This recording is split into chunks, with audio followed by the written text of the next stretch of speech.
السلام علیکم ویورز، ہمارے چینل پر خوش آمدید۔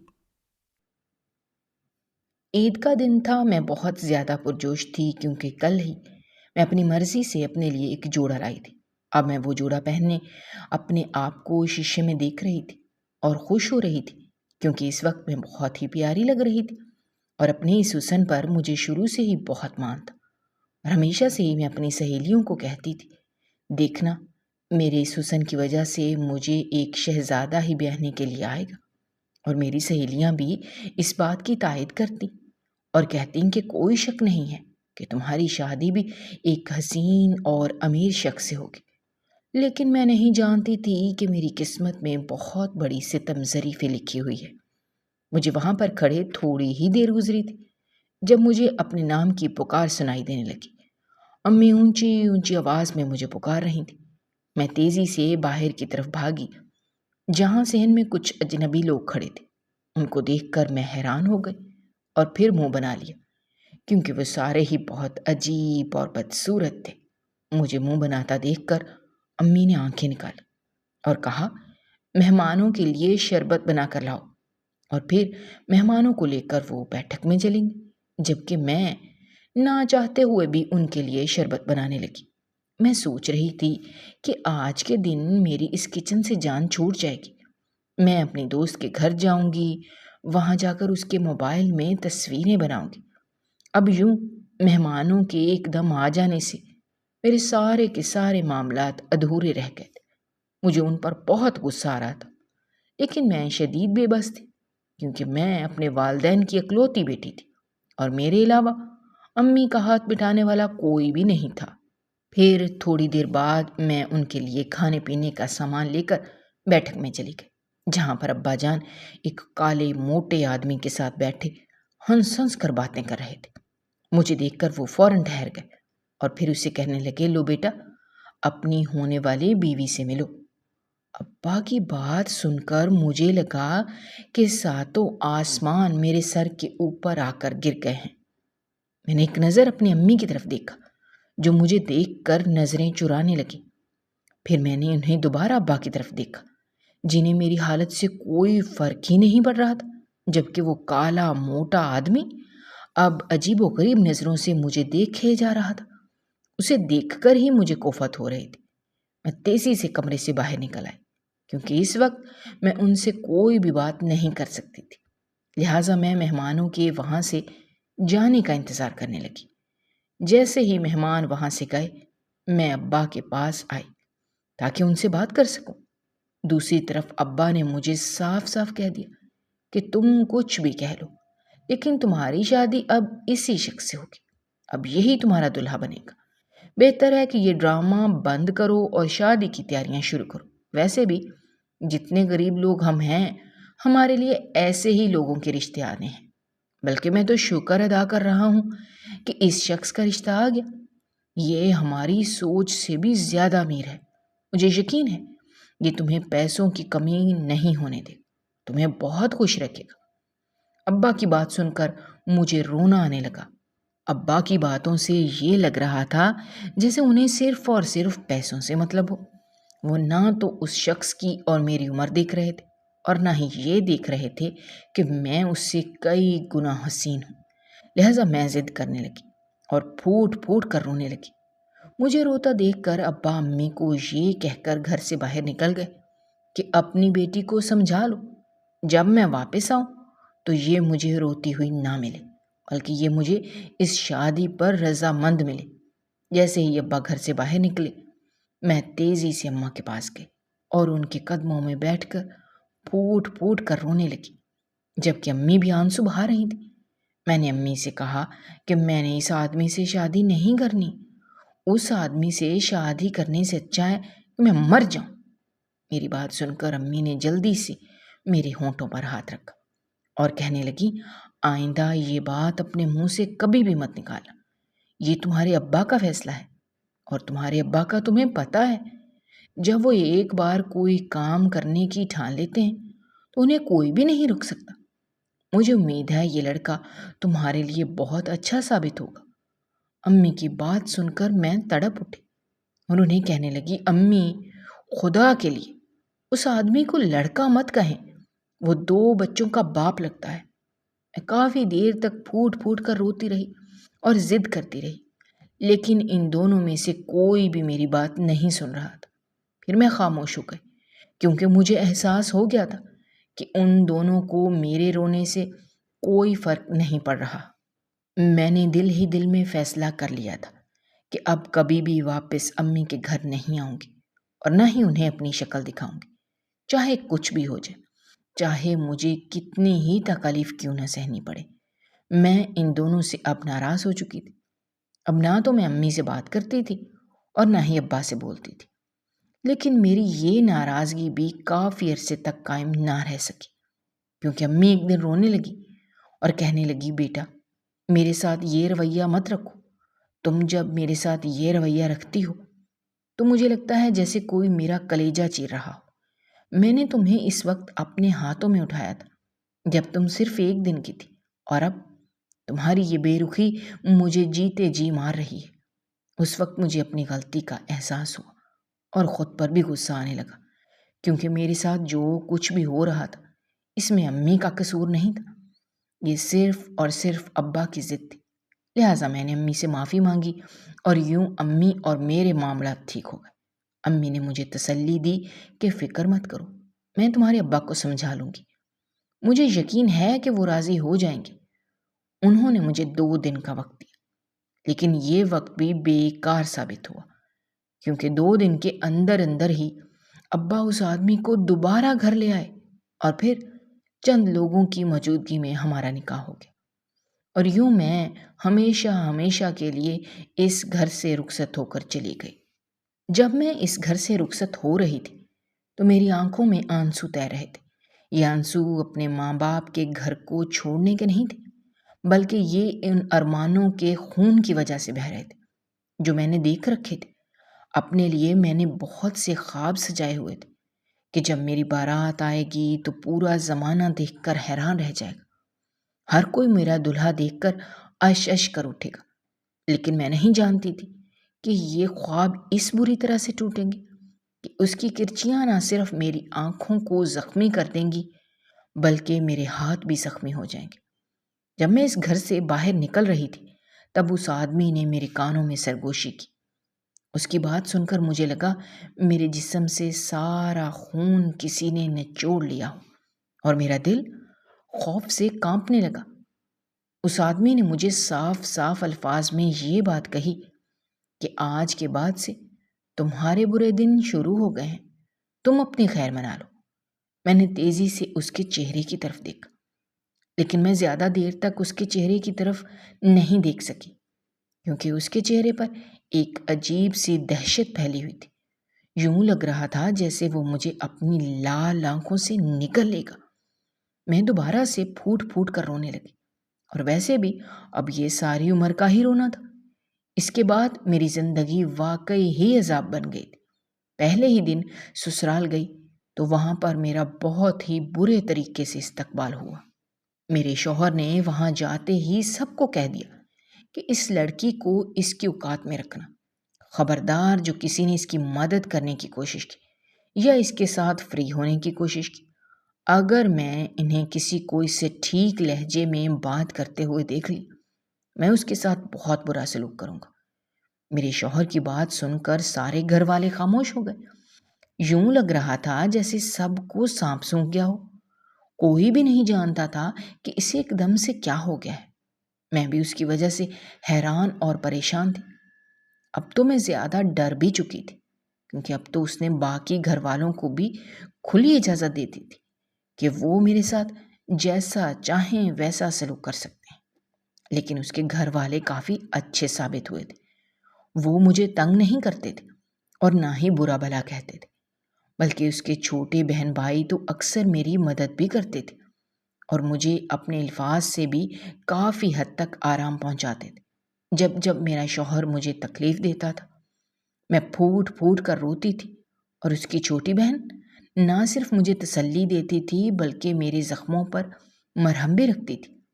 میں سمجھ نہیں پا رہی تھی کہ آخر میرا شوہر میرے ساتھ یہ رویہ کیوں کر رہا ہے۔ آخر میں انہیں ایسی کیا غلطی کر دی جس کی سزا مجھے اس صورت میں بھگتنا پڑ رہی ہے۔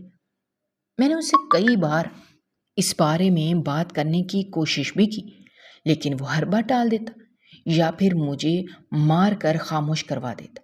لیکن اب میرے صبر کا پیمانہ لبریز ہوتا جا رہا تھا، کیونکہ اب بات حد سے زیادہ بڑھ چکی تھی۔ وہ حد سے زیادہ مجھ پر شک کرتا تھا۔ اگر میں کہیں باہر چلی جاتی تو واپسی پر وہ مجھ سے ہزاروں سوالات کرتا تھا۔ میں کوشش کرتی تھی کہ اسے ہر طرح سے مطمئن کر دوں، لیکن میں ہر بار ناکام ہو جاتی، اور بدلے میں وہ نہ صرف مجھے مارتا پیٹتا بلکہ سب کے سامنے مجھے ذلیل و رسوا بھی کر دیتا تھا۔ اب تو اس نے میرا گھر سے نکلنا بھی بند کر دیا تھا، اور اگر گھر میں کبھی کوئی آدمی باہر سے آ جاتا تو وہ میرے آگے پیچھے ہی گھومنے لگتا اور یہی دیکھتا رہتا تھا کہ کہیں میں نے اس آدمی سے کوئی بات تو نہیں کہی۔ ایک دن تو حد ہی ہو گئی۔ میرے شوہر کا کزن اپنی بیوی کے ساتھ ایک دن ہمارے گھر میں آیا۔ میں اس وقت کچن میں کھڑی کام کر رہی تھی، کیونکہ مجھے مہمانوں کے پاس بیٹھنے کی اجازت نہیں تھی۔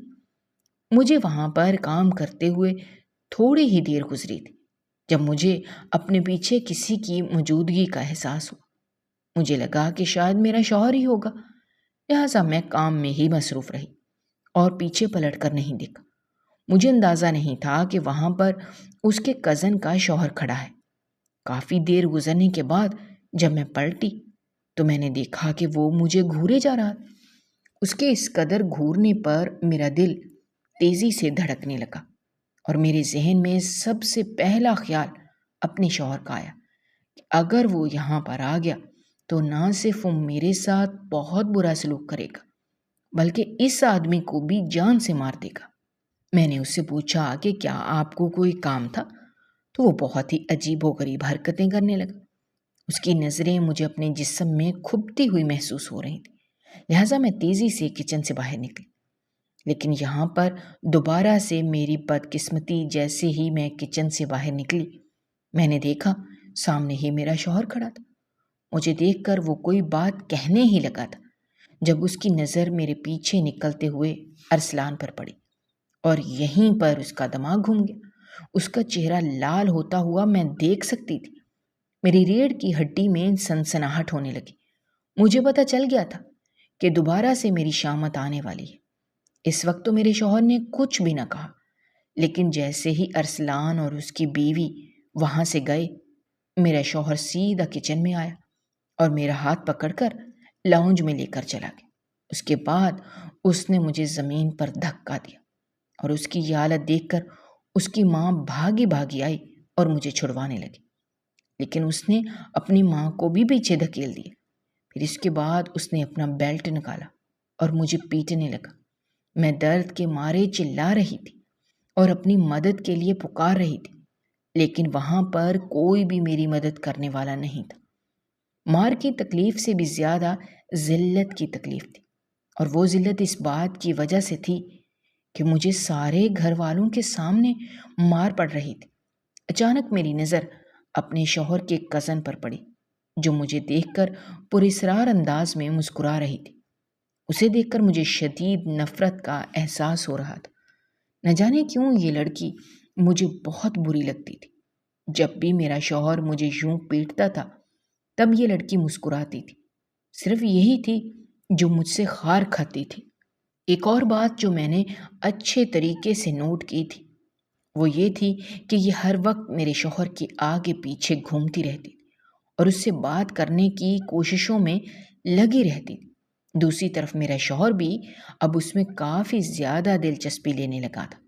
یہ بات میرے گھر کو تباہ کرنے کے لیے کافی تھی، لہٰذا میں نے ایک دن اپنے شوہر سے اس بارے میں بات کی تو اس دن اس نے مجھے دوبارہ پیٹا اور مجھے کہنے لگا اب اگر میں نے کبھی اس پر شک کرنے کی کوشش کی تو وہ مجھے جان سے مار دے گا، اور یہ بات اس نے بہت ہی سخت الفاظ میں کہی تھی۔ کچھ بید نہیں تھا کہ وہ واقعی مجھے جان سے مار دیتا۔ میں جو یہاں آنے سے پہلے کہتی تھی کہ کبھی بھی اپنے میکے نہیں جاؤں گی، اب اپنے میکے جانے کے لیے تڑپتی تھی، لیکن میرا شوہر مجھے میکے جانے ہی نہیں دیتا تھا۔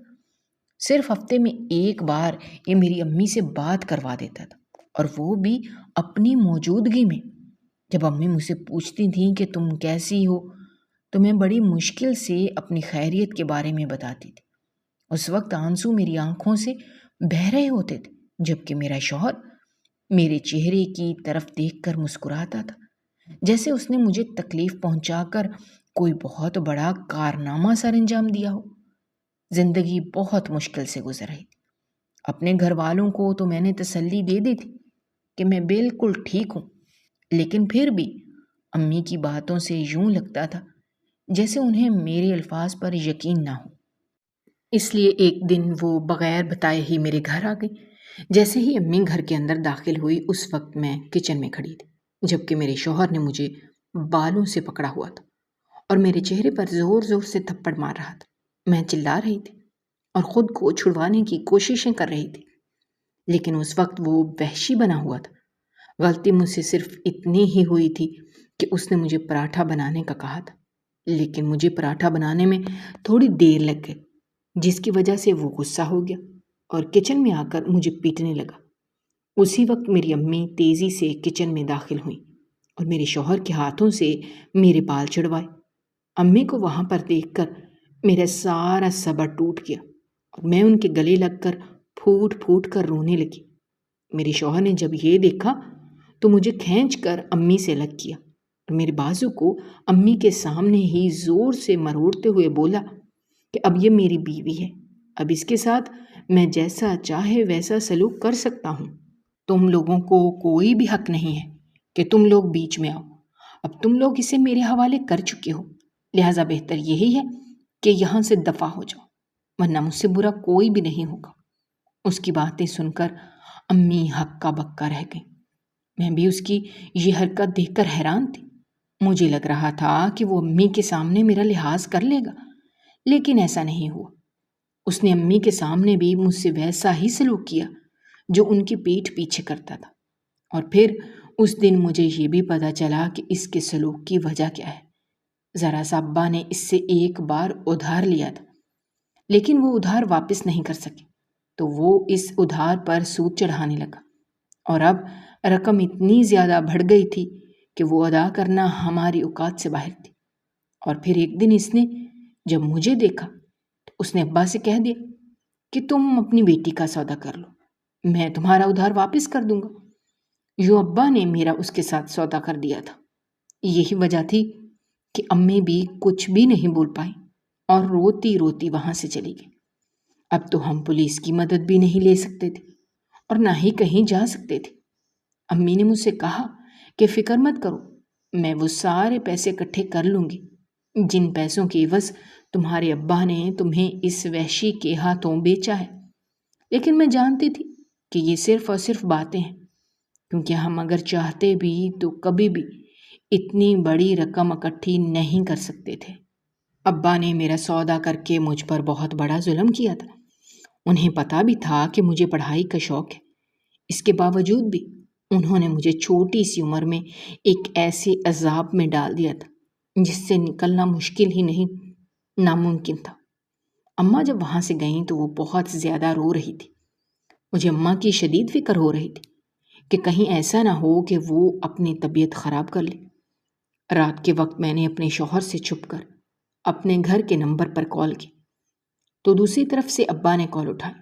ابا کی آواز سن کر میں کال رکھنے ہی لگی تھی جب رک گئی، کیونکہ ابا پھوٹ پھوٹ کر رونے لگے تھے اور مجھ سے معافیاں مانگنے لگے تھے کہ بیٹا مجھے معاف کر دو، مجھ سے بہت بڑی غلطی ہو گئی ہے، میں نے تمہارے ساتھ بہت بڑی زیادتی کر دی ہے۔ مجھے بالکل بھی نہیں پتا تھا کہ وہ آدمی اس قدر ظالم ہوگا۔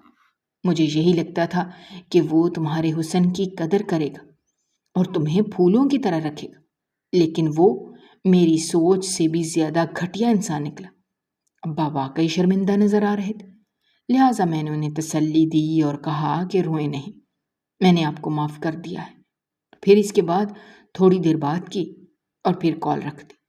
جیسے ہی میں کال رکھ کر پلٹی، میں نے دیکھا پیچھے ہی میرا شوہر کھڑا تھا اور اپنی سرخ آنکھوں سے مجھے دیکھے جا رہا تھا۔ اس کو وہاں دیکھ کر میرے چاروں طرف خطرے کی گھنٹیاں بجنے لگی، کیونکہ اپنا انجام مجھے دوبارہ سے نظر آنے لگا تھا اس سے پہلے کہ میں اس سے کچھ بولتی اس نے میرا ہاتھ پکڑا اور مجھے اپنے ساتھ گھسیٹنے لگا۔ میں خود کو چھڑوانے کی کوشش کر رہی تھی لیکن وہ مجھے نہیں چھوڑ رہا تھا اور مسلسل ایک ہی بات کر رہا تھا کہ آج میں تمہارا وہ حشر کروں گا کہ دوبارہ موبائل کو ہاتھ لگاتے وقت بھی تمہارے ہاتھ کانپ اٹھیں گے۔ اس کی باتیں سن کر مجھے محسوس ہونے لگا تھا کہ وہ میرے ساتھ کوئی بہت ہی خطرناک کام کرنے جا رہا ہے، لہٰذا میں اس کی منتیں کرنے لگی اور اس سے معافیاں مانگنے لگی، لیکن وہ میری ایک بھی بات نہیں سن رہا تھا اور ہمیشہ ایسا ہی ہوتا تھا، وہ ایک دم سے وحشی بن جاتا تھا۔ اس کے بعد وہ کچن میں گیا اور ایک برتن چولہے کے اوپر چڑھا کر اس میں پانی ابالنے لگا۔ ابھی بھی اس نے میرا ہاتھ پکڑا ہوا تھا۔ مجھے دیکھ کر پتا چل گیا تھا کہ اب آگے وہ میرے ساتھ کیا کرے گا۔ اس سے پہلے کہ وہ میرا ہاتھ اس ابلتے ہوئے پانی میں ڈالتا، جانے وہاں پر اس کی کزن کہاں سے آ گئی۔ جیسے ہی اس نے میرے شوہر کو پکارا، میرا شوہر تیزی سے پلٹ کر اس کی طرف دیکھنے لگا اور اس کا غصہ بھی یک دم ہی ٹھنڈا ہو گیا۔ اس کی یہ بدلتی ہوئی حالت دیکھ کر مجھے بہت حیرت ہوئی اور دکھ بھی ہوا، جو ایک پڑھائی عورت کی وجہ سے نارمل ہو گیا تھا۔ اس نے بہت ادا سے کہا، خدا کے لیے یہ سب کچھ میرے سامنے نہ کرو، میرا دل دکھتا ہے۔ اس کی یہ کہنے کی دیر تھی، میرے شوہر نے میرا ہاتھ چھوڑ دیا اور کہنے لگا، صرف اور صرف تمہارے کہنے پر میں اسے معاف کر رہا ہوں، ورنہ آج تم دیکھتی کہ میں اس کا کیا حشر کرتا۔ یہ کہہ کر وہ تیزی سے دروازے سے باہر نکل گیا۔ پیچھے میں اس کے ساتھ تنہا رہ گئی۔ تھوڑی دیر بعد وہ لڑکی میری طرف بڑھی اور مجھے کہنے لگی، تمہیں میرا شکر گزار ہونا چاہیے، میری وجہ سے تم بچ گئی ہو۔ میں اسے کچھ بھی نہ بولی اور روتے ہوئے اپنے کمرے میں آ گئی۔ اس دن میں بہت روئی اور اپنے اللہ سے دعا کی کہ میرا کسی طرح سے اس انسان سے پیچھا چھڑوا دو، کیونکہ اب انسان سے مجھے شدید نفرت ہونے لگی تھی۔ میں چاہ کر بھی اب اس کے لیے اپنے دل میں کوئی نرم احساس پیدا نہیں کر سکتی تھی، کیونکہ اس انسان نے نہ صرف مجھے پوری دنیا کے سامنے ذلیل و رسوا کر کے رکھ دیا تھا، بلکہ ایک دوسری عورت کے سامنے بھی اس نے میری عزت نفس کی توہین کی تھی۔ اب میری یہی خواہش تھی کہ یا تو مجھے موت آ جائے یا پھر وہ میری زندگی سے ہمیشہ ہمیشہ کے لیے نکل جائے، لیکن میں نہیں جانتی تھی کہ ساری دعائیں پوری نہیں ہوتی، کچھ دعائیں ادھوری رہ جاتی ہیں اور وہ ادھوری دعائیں ہی انسان کی آزمائش میں اضافہ کرتی ہیں۔ دن تیزی سے گزرتے جا رہے تھے، میری زندگی کا ایک ایک دن پچھلے دن سے مختلف اور تکلیف دہ ہوتا تھا۔ شادی کے بعد کوئی بھی دن ایسا نہیں گزرا تھا جب میں چین کی نیند سوئی ہوں یا مجھے ایک پل بھی سکون کا نصیب ہوا ہو۔ اور پھر مجھے ایک خوشخبری ملی جس کی وجہ سے مجھے جینے کی نئی امید مل گئی۔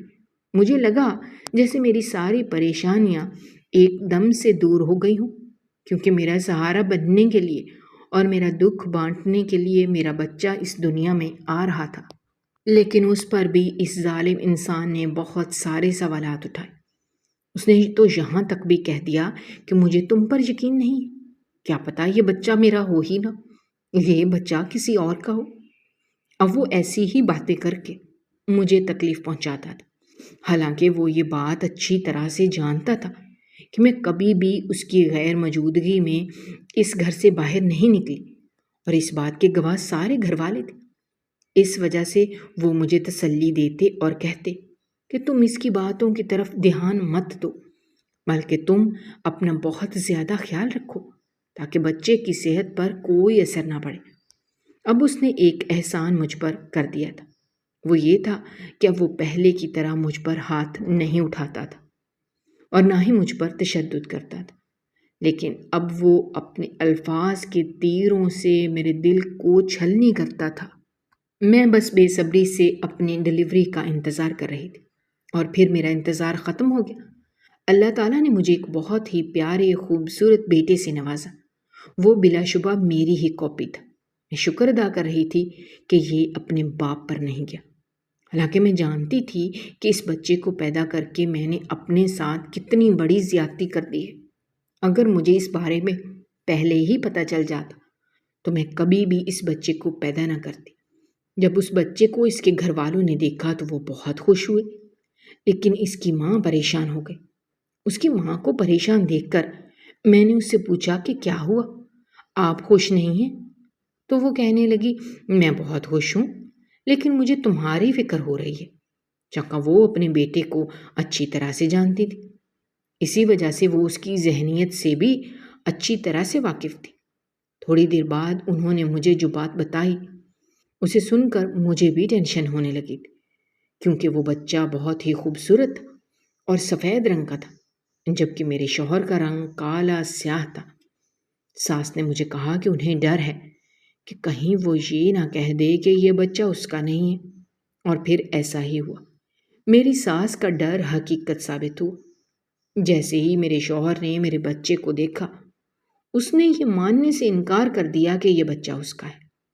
اس کی یہ بات سن کر میں پھوٹ پھوٹ کر رونے لگی اور قسمیں اٹھانے لگی کہ یہ بچہ میرا اور اسی کا ہے، لیکن وہ یہ بات ماننے کے لیے تیار ہی نہیں تھا۔ وہ ایک عجیب سی ذہنیت کا انسان تھا۔ اس کی بہن نے اسے کہا بھی کہ بیٹے کا رنگ اپنی ماں پر کیا ہے۔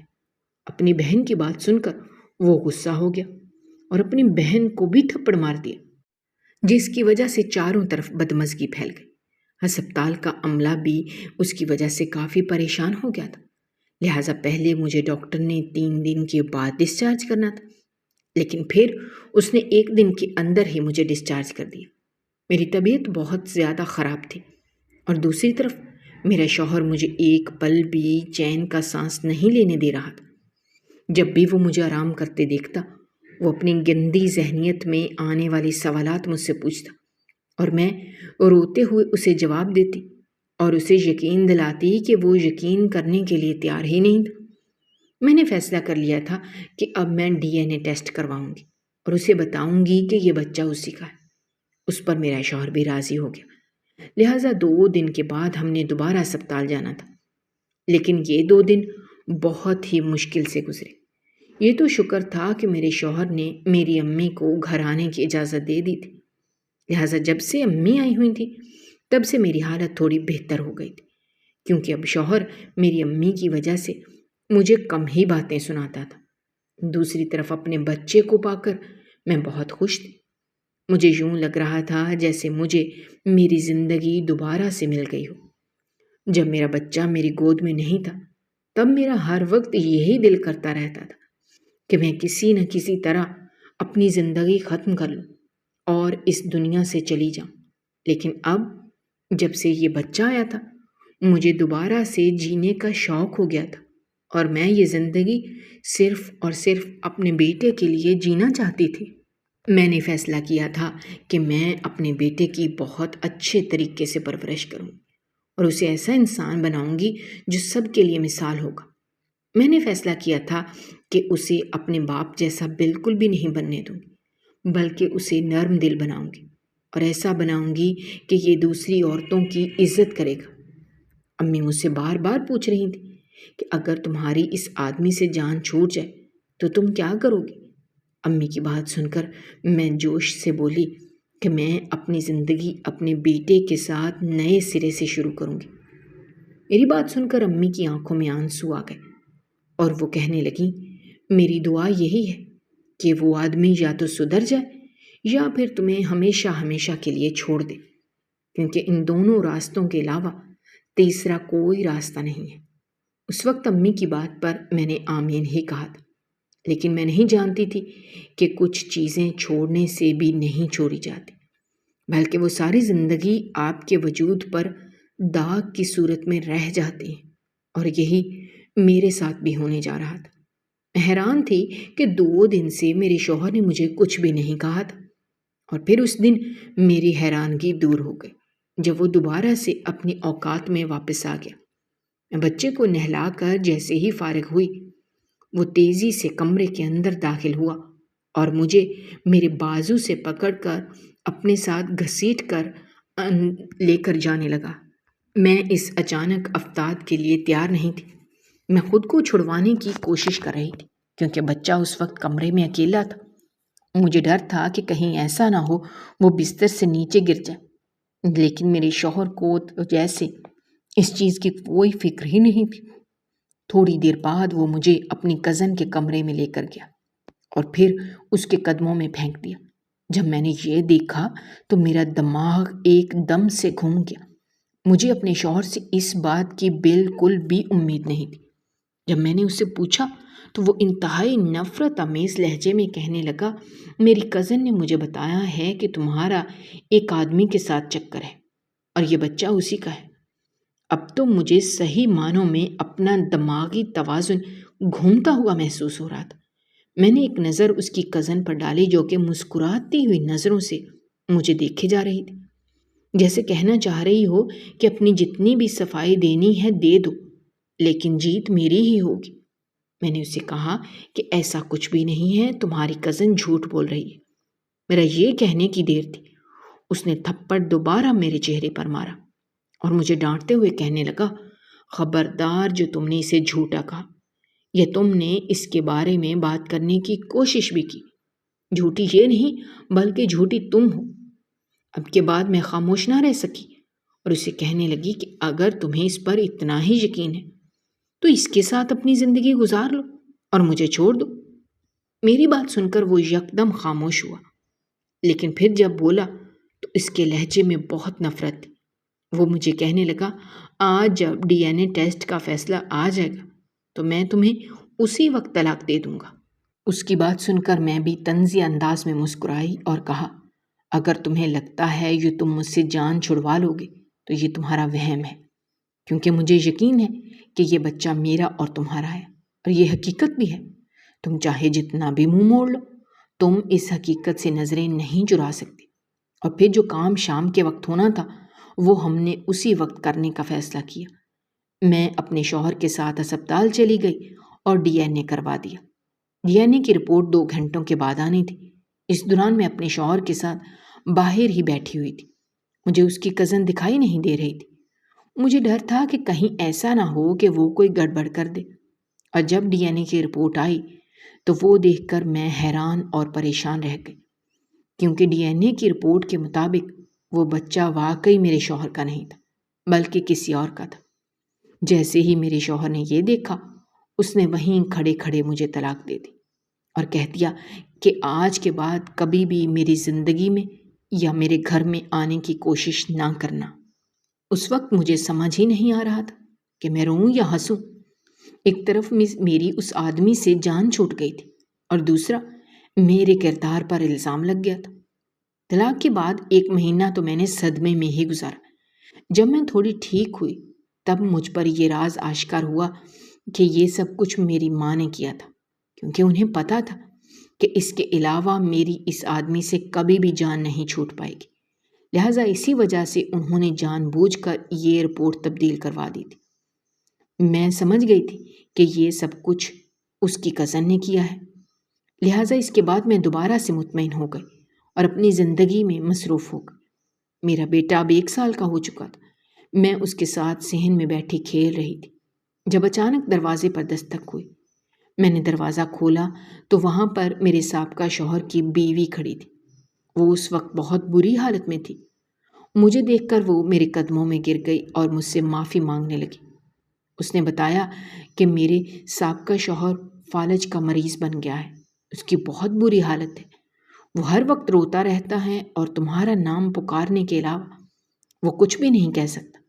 وہ تم سے معافی مانگ رہا ہے، تم اسے معاف کر دو تاکہ اللہ بھی اسے معاف کر دو۔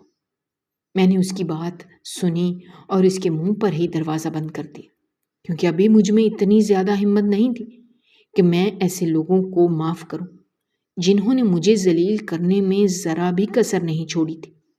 لہٰذا میں نے ان سے دوبارہ بات نہیں کی اور امی کو یہ کہہ دیا کہ وہ انہیں بول دیں کہ وہ کبھی بھی دوبارہ لوٹ کر میرے گھر نہ آئیں۔ اس کے بعد کچھ ہی عرصے بعد میری شادی ایک نیک انسان سے ہو گئی۔ اس کی پہلے سے 2 بیٹیاں تھیں، لہٰذا میں ان بیٹیوں کی پرورش بھی اپنی بیٹیوں کی طرح کرنے لگی اور یوں میں ایک مکمل زندگی گزارنے لگی۔ میرا دوسرا شوہر بہت ہی اچھا تھا، وہ میری بہت قدر اور عزت کرتا تھا۔ مردوں کو لے کر میرے دل میں جو ڈر بیٹھ گیا تھا وہ ڈر بھی ختم ہو چکا تھا۔ اگر آپ کو ہماری کہانیاں پسند آ رہی ہیں تو ہمارے چینل کو سبسکرائب کیجیے، ویڈیوز پر کمنٹ کیجیے اور شیئر کیجیے۔ شکریہ۔